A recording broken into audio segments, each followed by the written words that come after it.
chamo Ronaldo Guedes, morador aqui de Soure. É uma satisfação muito grande poder estar participando desse movimento aí, do Festival Marajoara de Cultura Amazônica, com a oficina de confecção da cerâmica marajoara, que eu considero um objeto muito emblemático para a memória ancestral aqui desse lugar. Então, é um trabalho também que é uma forte expressão nossa hoje, quanto marajoara, né, que é a nossa produção, que é a minha área de atuação, que é a produção da cerâmica, as esculturas de madeira, enfim, as diversas atividades que a gente desenvolve nesse campo. E a produção da cerâmica em si, a gente tem alguns elementos que a gente considera muito emblemático e também a gente considera que é um movimento de salvaguarda da maneira de fazer a cerâmica marajoara. Que aqui pra gente a produção se dá, começa na verdade com a coleta da argila, né?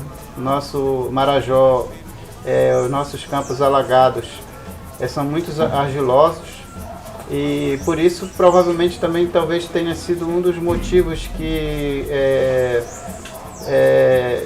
incentivou, que permitiu que houvesse a produção da cerâmica aqui no passado, né? O fato de parte dos campos alagados serem todos argilosos.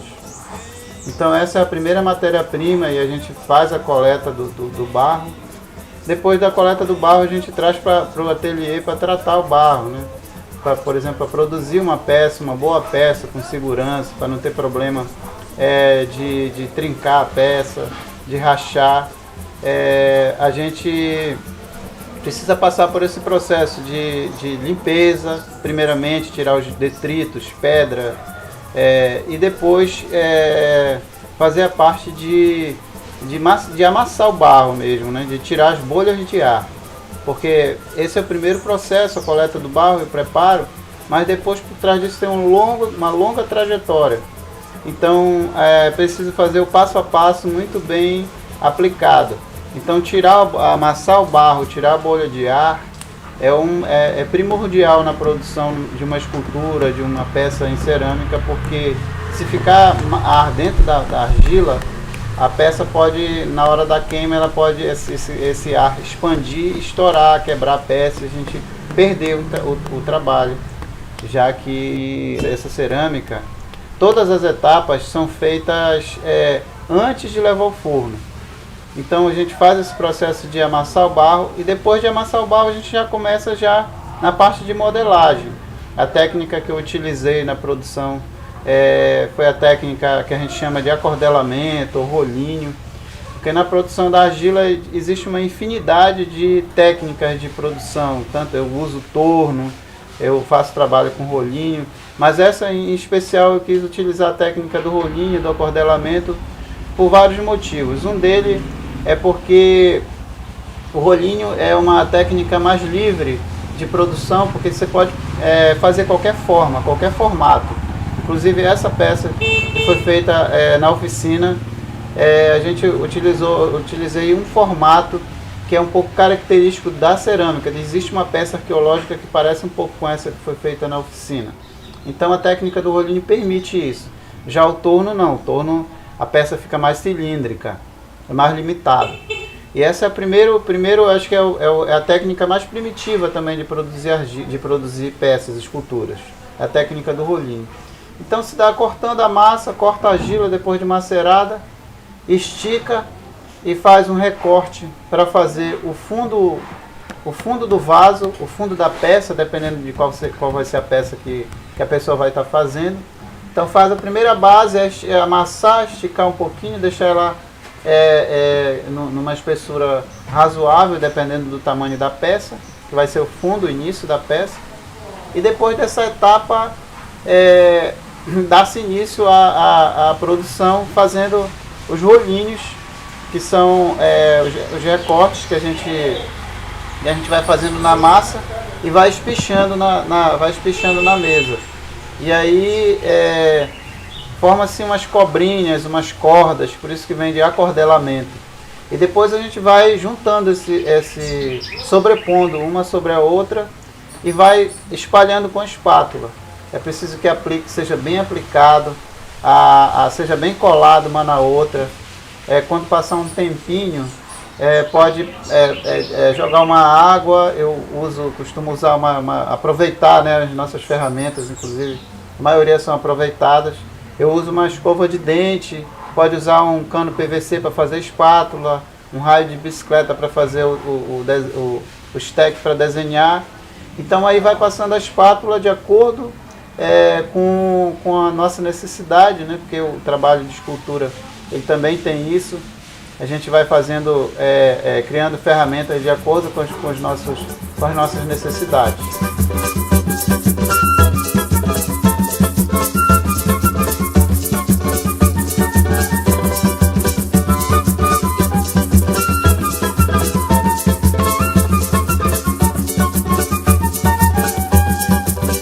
Coisa boa, a ilha do Marajó. Aqui você bebe açaí, toca o batuque, dança o carimbó. Que coisa boa, a ilha do Marajó. Aqui você bebe açaí, toca o batuque, dança o carimbó. Em Belém do Pará, no Ver o Peixe, no Tacacá, pega um barquinho se vai atuar, em Ponta de Pedra e também no Aná. E aí a gente vai sobrepondo e vai criando forma, passando a espátula. É preciso ver se a estrutura da peça não está querendo descer, né? Então tem que fazer um pedaço e deixar ela ficar um pouco mais consistente para poder continuar. Se houver um intervalo de tempo, pode pegar a peça, umedecer, colocar dentro de um saco e depois, no outro dia, pode continuar o trabalho.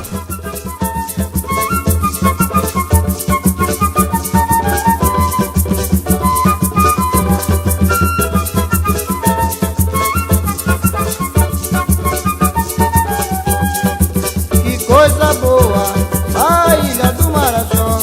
Aqui você bebe açaí, toca o batuque, dança o carimbó. Que coisa boa, a ilha do Marajó. Aqui você bebe açaí, toca o batuque, dança o carimbó. Em Belém do Pará, no Ver o Peixe, no Tacacá, pega um barquinho se vai atuar, Ponta de Pedra e também no Aná. Em Belém do Pará, no Ver o Peixe, no Tacacá, pega um barquinho se vai atuar, em Ponta de Pedra e também no Aná. E aqui vou cantando o nosso carimbó, fazendo uma rima maneira, mostrando. Depois que a peça toma forma, e aí a forma é livre, a forma é de acordo com o que cada um quer representar, a técnica que é importante. Depois dessa etapa de modelagem, é feito uma outra etapa, que geralmente não é feita no mesmo dia. A gente faz a peça hoje, no outro dia, quando a peça estiver um pouco mais dura, não tão mole mais, é feito o rebaixo, vai pegando uma espátula e vai retirando, vai deixando a superfície o máximo mais lisa. Por quê? Porque depois dessa etapa, ela vai receber o pigmento. Ela vai passar pela parte do rebaixo, deixar a superfície lisa, passar um pano, uma esponja umedecida, que é para deixar o máximo da superfície lisa. E depois dessa etapa ela vai receber o pigmento. É importante salientar que para aplicar o pigmento, a peça precisa estar úmida. É importante também falar, quando eu falei logo no início que o processo é um processo de produção e também de salvaguarda, a produção da tinta também é uma outra característica que a gente considera muito importante, que a gente mantém na cerâmica, que foi uma tecnologia desenvolvida pelos nossos antepassados. Então a produção da tinta a gente mesmo faz, a gente faz a coleta da pedra, né? A gente vai na beira do rio, faz a escolha da pedra, da pedra certa que serve para produzir a tinta. A gente tem o argilito, tem o óxido de ferro, tem o caulim, são todas cores diferentes para a produção da tinta, do pigmento, do engobo, né? Então, primeiro é feita a coleta, a gente faz a coleta, traz para o ateliê, depois a gente vai tratar essa pedra, vai moer, triturar, tirar uma poeira fina, um pozinho fino. Essa é a nossa tinta. Depois de extrair um pó, que pode coar num crivo, num pano, aí depois de coar, é só misturar na água. Misturou na água, vai deixando ela meio pastosa, e aí já dá para aplicar na peça úmida.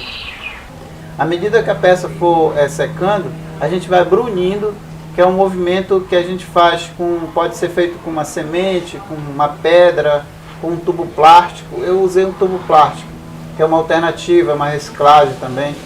E aí ela vai, o atrito do movimento contra a peça vai impermeabilizando, vai fechando todos os poros e vai deixando a peça lisa e brilhosa, com tom de verniz, de selador.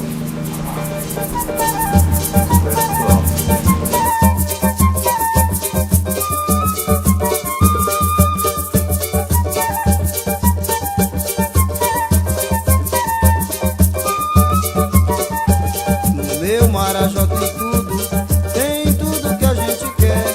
Tem carimbó, tem bumbum, a festa de Nazaré, a procissão de São Pedro, ainda tem boi bumbá. Pegue o navio Barcarena, mandinha, e venha pro lado de cá. Eu vou remar na reponta da maré. Vou passear de canoa, mandinha, vou pescar no igarapé. Eu vou remar na reponta da maré. Vou passear de canoa, mandinha, vou pescar no igarapé.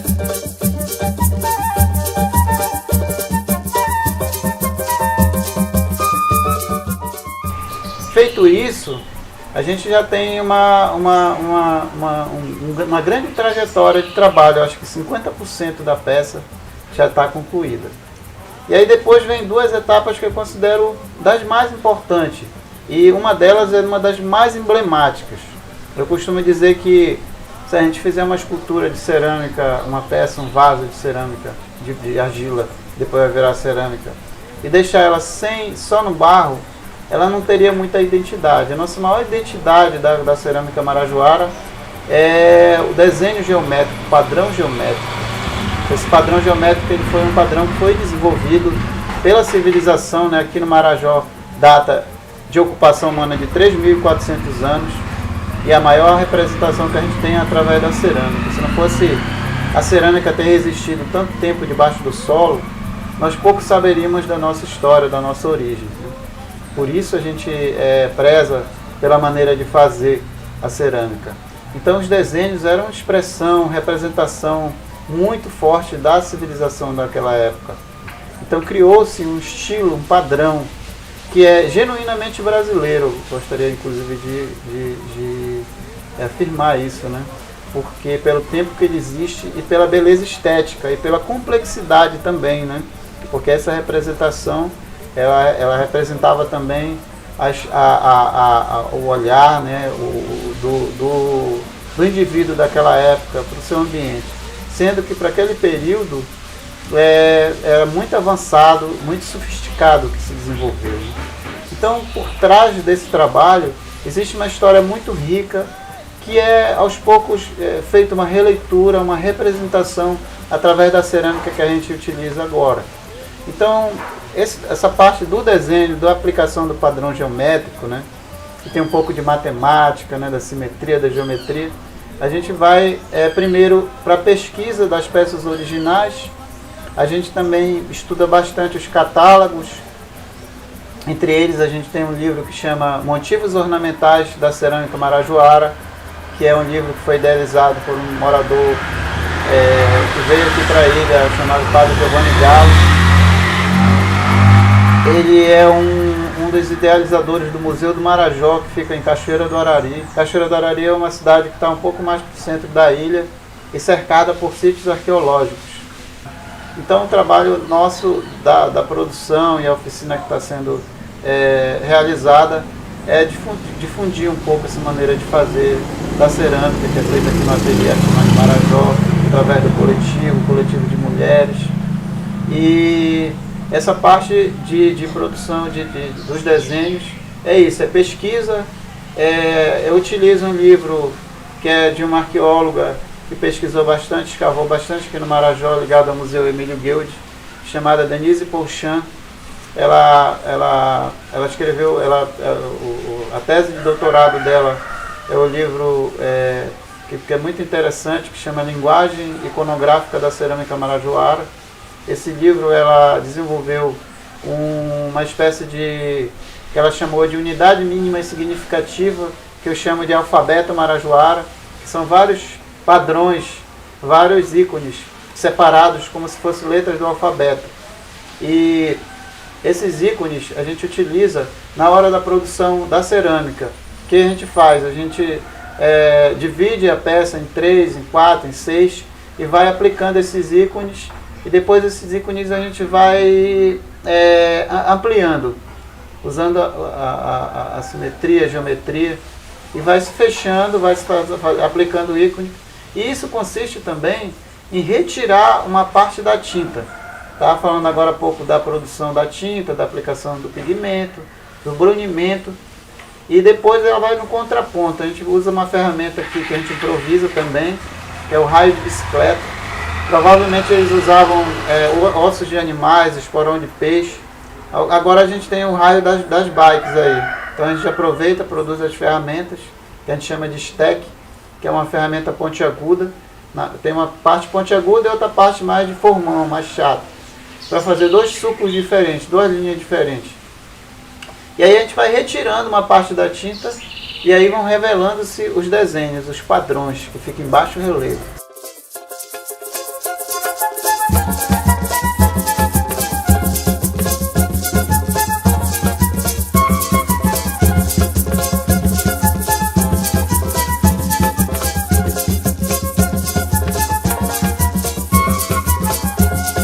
Saudades da minha terra, eu vou pros lados de lá, vou ver o meu Campo Grande e o Lago do Guajará. Saudades da minha terra, eu vou pros lados de lá, vou ver o meu Campo Grande e o Lago do Guajará. A minha Sori querida, é dela que gosto mais. Nos versos do carimbó eu mostro os pontos culturais. Capela de São José, Cruzeiro das orações, dos festejos de natais, dos círios e procissões, do tombo do Jutaí. Eu vejo os barquinhos à vela e o clarão da lua cheia entrando pelas janelas. Vem ver, vem cá, vou te mostrar as nossas águas barrentas rolando nas ribanceiras e as grandes chuvas pesadas caindo sobre as figueiras. Vem ver, vem cá, vou te mostrar o canto do Juriti quando amanhece o dia e o sino da igrejinha badalando. Ave Maria.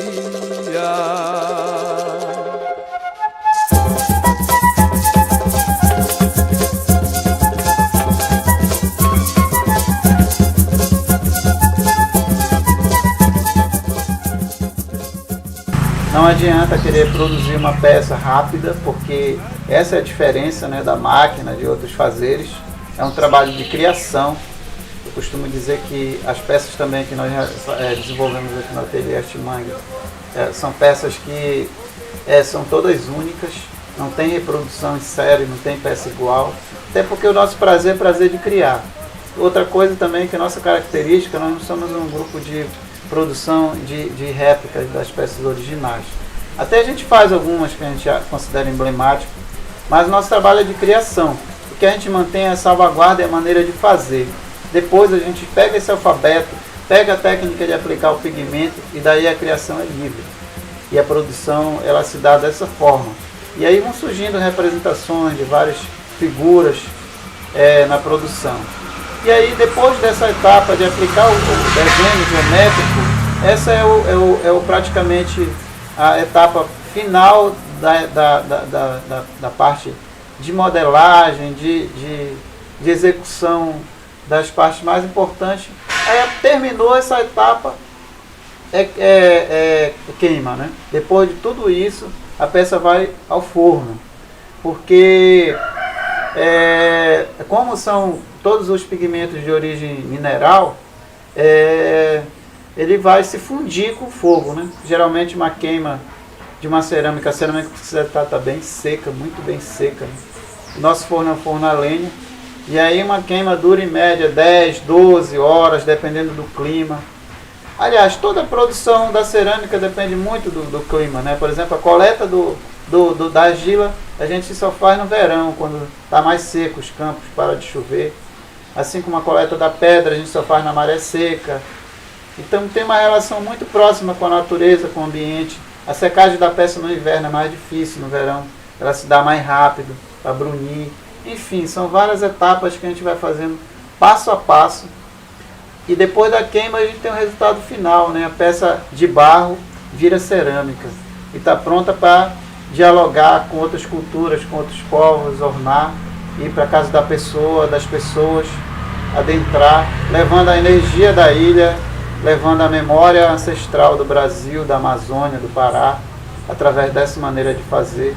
Aqui também é uma economia criativa na comunidade, as pessoas têm isso como uma fonte de renda, produção da cerâmica e o desenvolvimento do intelecto, da pesquisa, da cultura do lugar, né? Então, de uma certa forma, a gente se sente lisonjeado por desenvolver essa arte tão fina, tão rica, tão bonita, tão expressiva e também é motivo de autoestima para a comunidade local, marajoara, sorense, saber que nós somos herdeiros de uma cultura rica, uma cultura que está viva, se refazendo, mas a gente entende que isso é muito importante para nosso firmamento enquanto indivíduo, cidadão, que está se desenvolvendo, mas que está valorizando a sua história, entendendo o seu processo histórico e sabendo também para onde nós queremos ir.